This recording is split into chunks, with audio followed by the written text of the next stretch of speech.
Now, student, the topic is South Asia and the contemporary world. Now, in this chapter, you will study about the democratizations in South Asian countries. Now, first, let me tell you what do you mean by democratizations. Democratization means transitions to more democratic political regime, or you can say that introductions of democratic system or democratic principles or indulge towards more to establish a democratic system. Now, here you need to studies about these democratizations in South Asian countries like Pakistan, Nepal, Bangladesh, Sri Lanka, and Maldives. Okay, that means these countries slowly indulge towards democracy, and how the process take place, that the thing you need to know. So first I am starting with Pakistan. Okay, now that is the western part of India. Now, first, Pakistan, uh, the first president means just after the framing of the first constitutions, Ayub Khan got elected as the first president. Just after that, Yahya Khan means he was a military dictator, snatched the power from Ayub Khan. After Yahya Khan, it is the Zulfikar Ali Bhutto means he was elected, but again his power was snatched by Ziaul Haq. He was again a military dictator. Again, after Ziaul Haq, uh, representative democracy, a democracy established there, and the prime minister was at that time was Benazir Bhutto, and he was elected in the year 1988. And from the party which she belong is Pakistan People's Party. Now, after that, Nawaz Sharif was elected leader. Okay, so from 1988, since 2000, we had seen a democratic means democratic movement in Pakistan, because political democratic competitions was between Benazir Bhutto's Pakistan People's Party and Nawaz Sharif Pakistan Muslim League. Okay, however, Nawaz Sharif was elected leader, but after that, again Parvez Musharraf, a military dictator, who captured the power from Nawaz Sharif in 1999. And in 2001, Musharraf got himself elected as president, means by force. Okay, and he became the president there. Again in 2008, again Benazir Pakistan People Party formed the government with Gilani as PM. And 2008, President Musharraf resigned and Zardari elected as president. Why? Because here President Musharraf had to face the public pressures, and for that reason he had to resign, and Zardari was elected as president. In 2013, Nawaz Sharif won the elections. However, he was convicted in Panama paper case, and even the President Zardari uh, against him also corruption charges were there. So definitely once more elections were held, and in 2018 Tehreek Insaf won the elections with Imran Khan as PM. Now that's about Pakistan. So again I am just repeating. First, Ayub Khan. Okay, he got himself selected as the president just after the framing of the first Pakistan constitutions. Then Yahya Khan, a military dictator, then Zulfikar Ali Bhutto, elected leader. Then again Ziaul Haq, a military dictator. Then Benazir Bhutto, again she was elected representative. Nawaz Sharif, an elected representative. Then again a military dictator, that is Parvez Musharraf. After that, again Nawaz Sharif for few days. Okay, and after that again elected representative, that is Imran Khan. Now this is the democratic process that took place, means till now, till date, means about Pakistan. So at present it is a Tehreek-e-Insaf that is ruling, and its leader is Imran Khan. Okay, next thing what you need to know is about, so Pakistan portion it is completed. Now we need to study about Bangladesh. Now what happened in Bangladesh from 1947, East Bengal and parts of Assam had joined Pakistan. This area is are known as East Pakistan. Now, uh, before 1971, this was West Pakistan, and this Bangladesh was East Pakistan. Okay, now what happened actually here? By force Urdu was imposed as official language. Okay, even means their culture were getting dominated by the people of West Pakistan, or the leaders of the West Pakistan. Now what happened? They revolted, and agitations was led by Sheikh Mujibur Rahman. In 1970, Mujibur Rahman's Awami League won all seats in East Pakistan and got a majority in the proposed Constituent Assembly of Pakistan. Now, Awami League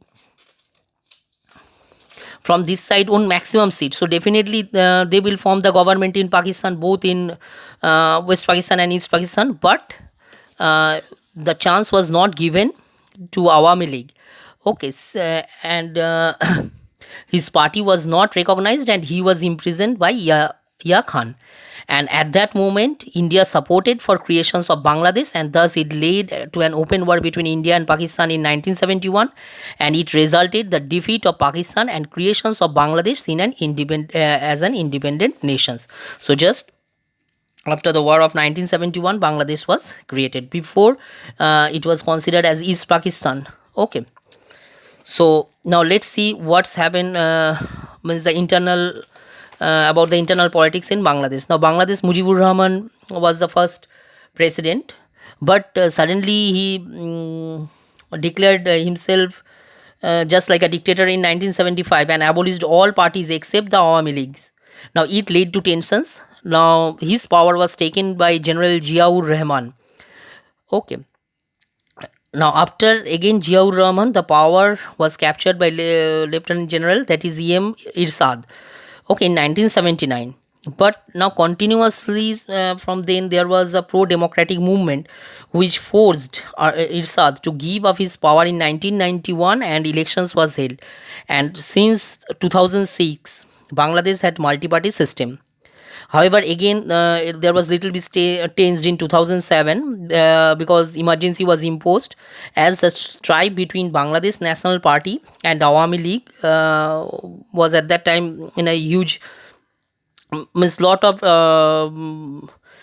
tensions was created between these two parties, and even corruptions were there, lot of corruption. So for that, a military means an emergency was imposed. However, in 2009, an election held in which Awami League again won it, and even it won the elections in 2014 and also elections in 2018. And since till now, it is Awami League that is ruling the country, with Sheikh Hasina as PM of Bangladesh. Now, just we have to analyze is that what was the main reason for military dominance in Pakistan. Firstly, the social dominations of military, clergy and landed aristocracy has been central to military dictatorship. Now generally military dictatorship promote these aristocrat classes, so a strong hold up was there to overthrow the democratic regime. Next one is that lack of real support for democratic rule. Okay, so that means here you can say the challenge of deepening. Next thing is that US and Western countries favored military rule to preserve of Western interest in South Asia. So Western countries, some interest is there for military rule in Pakistan. And fourth one is that they believe that the threat of global Islamic terrorism can be countered by stabilizing military rule in Pakistan. So these are the reasons that why means so much military rules we had seen in Pakistan. Now,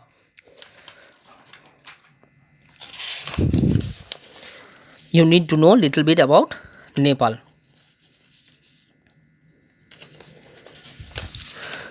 So, a country in the northeastern side of India, a Hindu kingdom, and had a monarchy until 1990.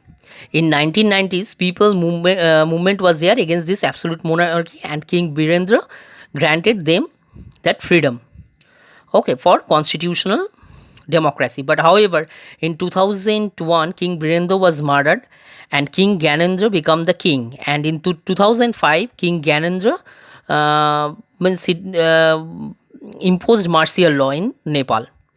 because he was not willing to give the monarchical power. And even Bahadur Deuba was dismissed at that time, the PM. However, again in April 2006, a movement started by SPA, that means Seven Party Alliance, headed by the Maoist Party for restorations of democracy. And on 24th April 2006, King Gyanendra was forced to admit the demands of the democracy made by the parties, and Girija Prasad Koirala was chosen as new PM. Now that's the thing you need to know about Nepal.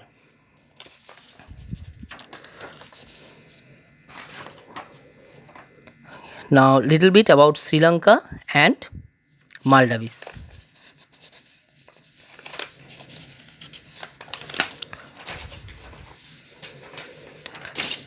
Okay, now Sri Lanka and Maldives. Already you have studied about the majoritarian rule about Sri Lanka in class 10. Now, just a little more information about Sri Lanka is that means the Sinhala community denied the political and civil and economic rights to Tamils. You had already studied in class 10 this thing, and they imposed majoritarian rule there. And one thing you need to know is that in 1983, a military was led by LTT, that means Liberations Tigers of Tamil, means for a separate Tamil country. Okay, means even air attacks were also there. Now, in the end of 2008 and the beginning of 2009, Sri Lankan army had launched a major offense against the LTT. However, Sri Lanka maintained a stable democratic system. After that, such events, means Sri Lankan government was bound to give some concessions to the Indian Tamils also.